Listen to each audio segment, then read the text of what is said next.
Just after 1 o'clock, good afternoon. I'm Austin Reed coming to you live from our CentralValleyTalk.com Tower District studios. It is Thursday, the 11th of March. So glad you're hanging out with us today. Hopefully you've had a good week so far. We got the weekend coming right up. It is cloudy here in Fresno, but the big question is it sunny in LA?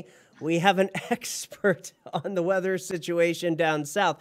I've got Alex Falcone joining us live via Zoom. Good afternoon, my friend. Nice to be here. If it weren't for this, I would be in a different chair.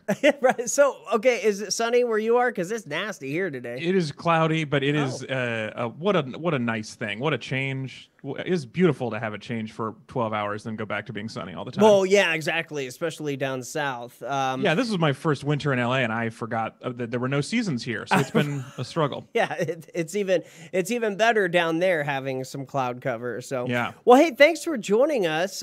We've got a couple things to talk about. Number one, you're a comedian in Southern California. You are the host of Read It and Weep. And then you're also an author of Unwrap My Heart. So for our audience here that are just seeing you for the first time, give your story. How'd you get into this line of work? Yeah, I mean, it's hard to imagine somebody in Fresno not having heard of me at this point, but just to humor you, for sure. Yeah, I mean, I've been doing comedy for probably 12, 15 years now. Okay. And I was doing a podcast just as long. The authorship is the weird turn. I not a lot of comics write young adult romance. That is just a fun side project that I had. But yeah, my story as a comic is I came out of Silicon Valley earlier on. I made computer games for a little while, and then sold a company and decided I could either be rich or I could quit and do art. And I went with that one. Nice. So I decided to just take my summer off and do stand-up instead, and I've been able to stick with it since then. Now, how hard has it been doing the stand-up in the last year? Oh man, a lot of people had a really tough time with pandemic. A lot of people lost a lot of work when this happened. I tried to get ahead of it by not having anything on the calendar, so it's been pretty small change for me. I did not lose much of anything.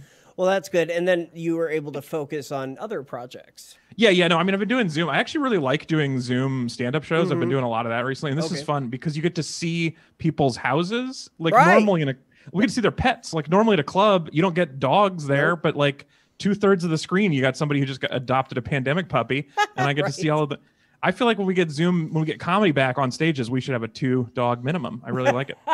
That's great. Well, and then like if okay, this person has a cat. Oh, they're a cat person. This person has a tortoise. Okay. Well, now I don't have a lot of tortoise material ready to go, but I should probably have some just in case. Our owner, Mike Briggs, he's got a tortoise that hangs out here at our studio in Fresno in the backyard.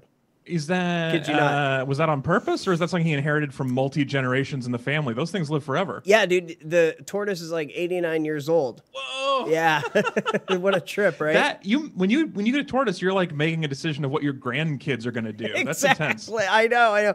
And my thought on the matter too is like, okay, when he was born, when he was 1 year old, like he didn't see airplanes, So like now, what does he think? Like, what? I'm not sure how good their eyesight is, but yeah, it's a very different world for the tortoise now. Exactly. What is your comedy? What do you like to make people laugh about? I mean, I feel like I would talk about anything anybody wanted. You were talking about like the cats and the tortoises. I love to just see what people are interested in and go whatever direction they're talking about. Mostly I talk about myself and my relationships, and it's pretty standard. That's why the people of Fresno might not remember if they had seen me. Pretty non-memorable stand-up. A lot of it's like solid, but you're like, well, that was fine. That's how I try to treat stand-up. I gotta say though, you have the voice for a comedian. You've got that. Do I? Yes, you do. I hate it. Really, that's the nicest thing anyone's ever said. I feel like it gets too squeaky too fast. No, I think it's perfect.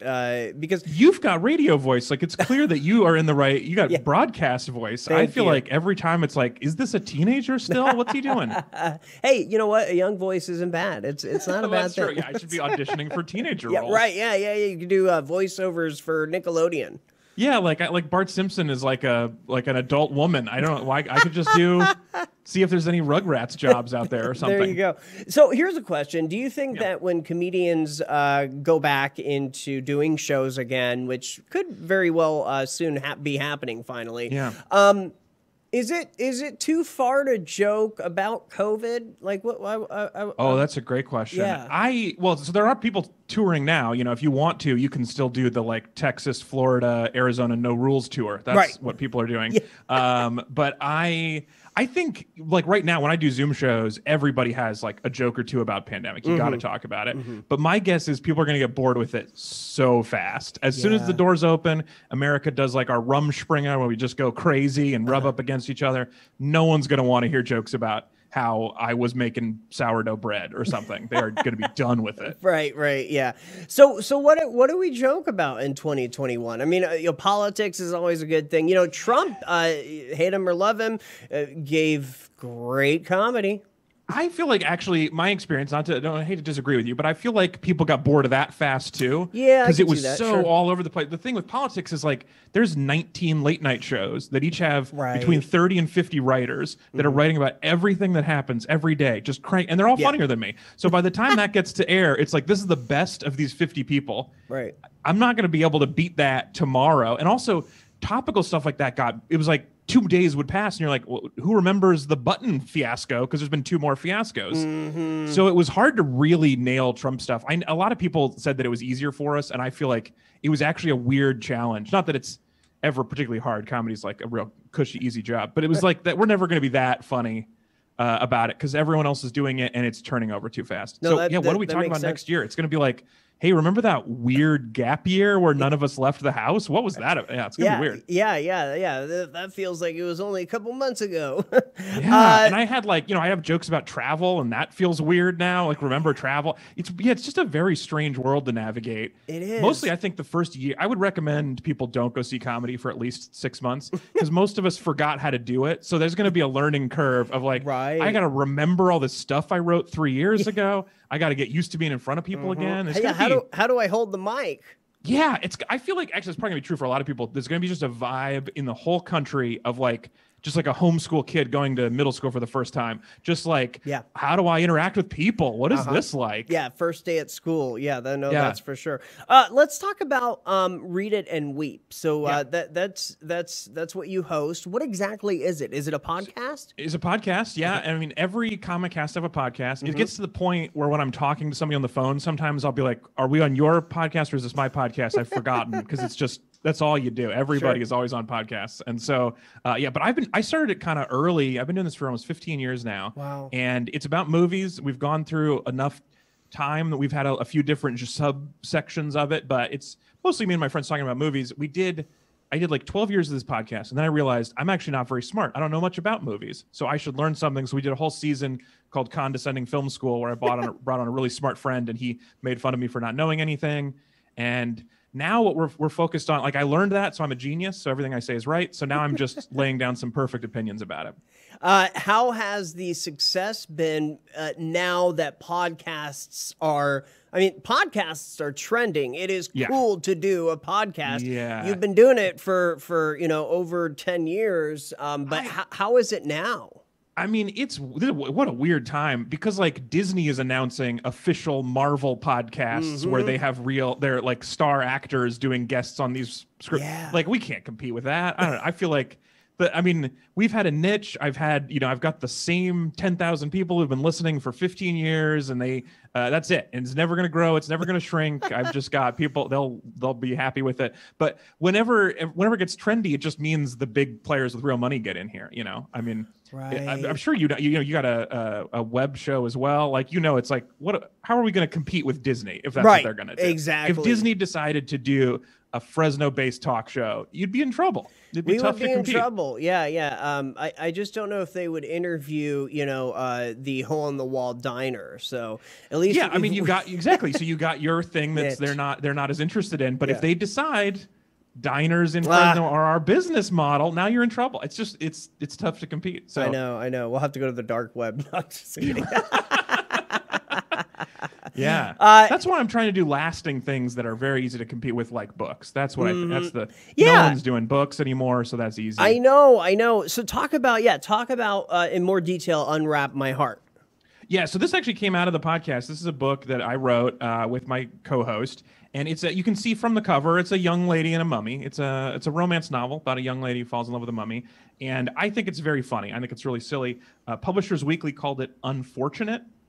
So it's been an uphill battle, but it's basically, how Twilight, they've like, well, this is a sexy vampire. This is like, well, but what if he was a mummy? It would be worse, and that's the answer. It's much worse the whole way. That's great. Was it fun writing this though? It's so incredibly fun. Mummies are the funniest thing, right? You got, like, of all the monsters, because there's been young adult romance where they were like, these are vampires. Then we did ghosts and demons and angels and fairies with flowers growing on their back. They did everything, but they never got to mummies. That was my niche, and so.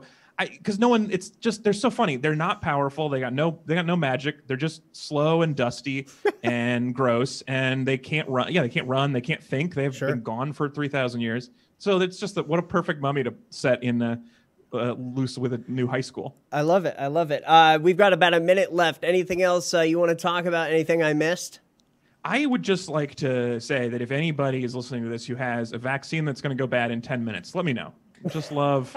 You're ready. Put that out there. Would love a vaccine. Everybody thought it was really, everyone's like, art is important. The show must go on. And then they put out the vaccine list. And then back of the line, funny boy, they did not care anymore about us. So that's so sad. No, it's fine. We don't need it. I'm doing Zoom. I can just call in, and I could be sick right now. You wouldn't care. No, so that's true. That is a benefit. AlexFalcone.ninja, right? That's your website? That's right. Yeah. Okay. Very good. And then you're looking for you're still doing Zoom comedy. Any shows coming up or? I have shows coming up all the time. None of them are good, so I don't want you to tell you about it. I'm doing a lot of corporate Zoom. I'm calling it, like, doing jokes while people are looking at their work email right below the camera. That's my main business right now. Yeah, if it pays, it pays. Exactly. Just trying to get by. Great conversation with you today, Alex. Thank you for joining us. Wonderful to meet you. Yeah, good to meet you too. Good luck as we hopefully, fingers crossed, cruise out of the pandemic. Any day now. All right. Yeah, we'll see. I'm Austin Reed. You're watching Central Valley Talk. Thanks again to Alex. And we'll be back with more live local guests in just a bit. Don't go anywhere.